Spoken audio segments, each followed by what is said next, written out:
IPL match number 7 ഇന്നലെ അവസാനിച്ചപ്പോൾ ലക്നൗ ടൂർണമെന്റിലെ ആദ്യ വിജയം നേടുകയാണ് ചെയ്തത്. അതുകൊണ്ട് ഈ മത്സരത്തിന്റെ ഒരു കംപ്ലീറ്റ് റിവ്യൂ ആണ് ഈ വീഡിയോയിലൂടെ നമ്മൾ കാണാൻ പോകുന്നത്. വീഡിയോയിലേക്ക് കടക്കുന്നതിന് മുൻപായി ഇതുപോലെ കൂടുതൽ IPL വാർത്തകൾക്ക് വേണ്ടി ഈ ചാനൽ മറക്കാതെ സബ്സ്ക്രൈബ് ചെയ്യൂ. ഇന്നലെ ടോസ് നേടി LSG ബൌളിംഗ് തിരഞ്ഞെടുത്തപ്പോൾ കഴിഞ്ഞ മത്സരത്തിലേതുപോലെ തന്നെ ടാക്കൂർ 2 വിക്കറ്റുമായി SRHനെ തുടക്കത്തിലെ തന്നെ പിന്നോട്ട് വലിച്ചു.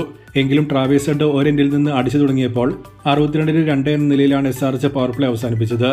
എന്നാൽ മിഡിൽ ഓവേഴ്സിൽ LSGയുടെ ബൌളേഴ്സ് കൃത്യമായ ഗ്യാപ്പിൽ വിക്കറ്റ് എടുക്കാൻ തുടങ്ങിയതോടെ എക്സ്പ്ലോസീവായ ബാറ്റിംഗ് നടത്താൻ SRHന് ബേസിക്കലി സാധിച്ചില്ല. വന്നവരെല്ലാം തന്നെ അടിക്കാൻ ശ്രമിച്ചപ്പോൾ ഒരു ഫ്ലറിഷ് വരുമ്പോൾ തന്നെ ഒരു വിക്കറ്റും വരുന്നുണ്ടായിരുന്നു. നിതീഷ് കുമാർ റെഡ്ഡി, ക്ലാസൻ, അങ്കിത് വർമ്മ എന്നിവരൊക്കെ നല്ല കോൺട്രിബ്യൂഷൻ നടത്തിയാണ് പുറത്തായത്. പക്ഷേ 191 എന്നത് ഹൈദരാബാദിലെ ബാറ്റിംഗ് ട്രാക്കിൽ പാർ സ്കോർ എന്ന് പറയാൻ പോലും ഇല്ലായിരുന്നു. LSGയുടെ ബൌളിംഗ് ലൈനപ്പ് ഈ ട്രാക്കിൽ നല്ല അടി വാങ്ങും എന്ന എക്സ്പെക്ടേഷനാണ് ഉണ്ടായിരുന്നതെങ്കിൽ അത് തെറ്റാണ് എന്ന് ഇന്നലത്തെ ഗെയിം കൊണ്ട് അവർ തെളിയിച്ചു. ആദ്യ മത്സരത്തിൽ ഡൽഹിയുടെ ടോപ്പ് ഓർഡറിനെ LSG ബോളിംഗ് തകർത്തപ്പോൾ അതൊരു വൺ ടൈം ലക്ക് എന്ന രീതിയിലായിരുന്നു തോന്നിയത്. പക്ഷേ തുടർച്ചയായി രണ്ടാം മത്സരത്തിലും അവർ അങ്ങനെ തന്നെ പെർഫോം ചെയ്തപ്പോൾ ഇന്ത്യൻ താരങ്ങളിൽ ടീം ഹെവിയായി ഇൻവെസ്റ്റ് ചെയ്തിരിക്കുന്നത് അത്ര മോശം തീരുമാനമല്ല എന്ന് മനസ്സിലായി. ലേലത്തിൽ അൺസോൾഡ് ആയതിനു ശേഷം റീപ്ലേസ്മെന്റായി ടീമിലെത്തി ടാക്കൂർ നടത്തുന്ന പെർഫോമൻസ് എടുത്തു പറയേണ്ടത് തന്നെയാണ്. കഴിഞ്ഞ മത്സരത്തിലും പ്രോപ്പറായി ടാക്കൂറിന് ഉപയോഗിച്ചിരുന്നുവെങ്കിൽ ചിലപ്പോൾ ജയം LSGയുടെ ഭാഗത്തേക്ക് തിരിഞ്ഞേക്കാമായിരുന്നു. ബൌളേഴ്സിനെ പന്ത് നില വളരെ ബെറ്ററായി തന്നെ യൂസ് ചെയ്തിരുന്നു. കഴിഞ്ഞ മത്സരത്തിൽ മിഡിൽ ഓവേഴ്സിൽ നന്നായി പന്തെറിഞ്ഞ ഡെത്ത് ഓവറിൽ അടിവാങ്ങിയ പ്രിൻസ് യാദവിനെ ഇന്നലെ മിഡിൽ ഓവേഴ്സിൽ തന്നെ കംപ്ലീറ്റായി യൂസ് ചെയ്ത് ഓവർ തീർത്തത് നല്ലൊരു ഡിസിഷനായി തോന്നി. ട്രാവേഴ്സ് ഹെഡിന്റെ വിക്കറ്റും താരം സ്വന്തമാക്കി. വെറും 29 റൺസ് മാത്രം വഴങ്ങിയ പ്രിൻസാണ് ഇന്നലെ മൊത്തം ഗെയിമിലും ബെസ്റ്റ് എക്കോണമി കീപ്പ് ചെയ്തത്. ടോസ് കിട്ടി ബൌളിംഗ് എന്ന പന്തിന്റെ തീരുമാനവും വളരെ ബോൾഡായി തന്നെ തോന്നിയിരുന്നു. കാരണം കഴിഞ്ഞ മത്സരത്തിൽ രാജസ്ഥാൻ SRH മത്സരത്തിൽ എന്താണ് സംഭവിച്ചത് എന്ന് എല്ലാവരും കണ്ടതാണ്.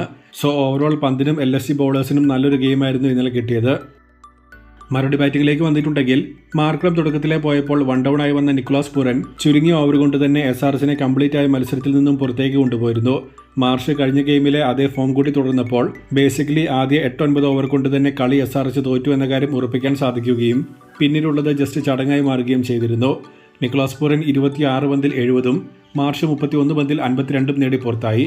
പിന്നീട് പന്ത്, സമദ്, മില്ലർ എന്നിവർ ചടങ്ങ് തീർത്ത് LSGയെ വിജയത്തിലെത്തിക്കുകയാണ് ചെയ്തത്. കമ്മിൻസിനും ബൌളേഴ്സിനും കാര്യമായി എന്തെങ്കിലും മത്സരത്തിൽ ചെയ്യാനുണ്ടായിരുന്നു എന്ന് തോന്നുന്നില്ലായിരുന്നു. നിക്കോളാസ് പൂരന്റെ പവർ ഹിറ്റിങ്ങിന് ക്രെഡിറ്റ് കൊടുക്കേണ്ട ഒരു മത്സരം മാത്രമാണിത്.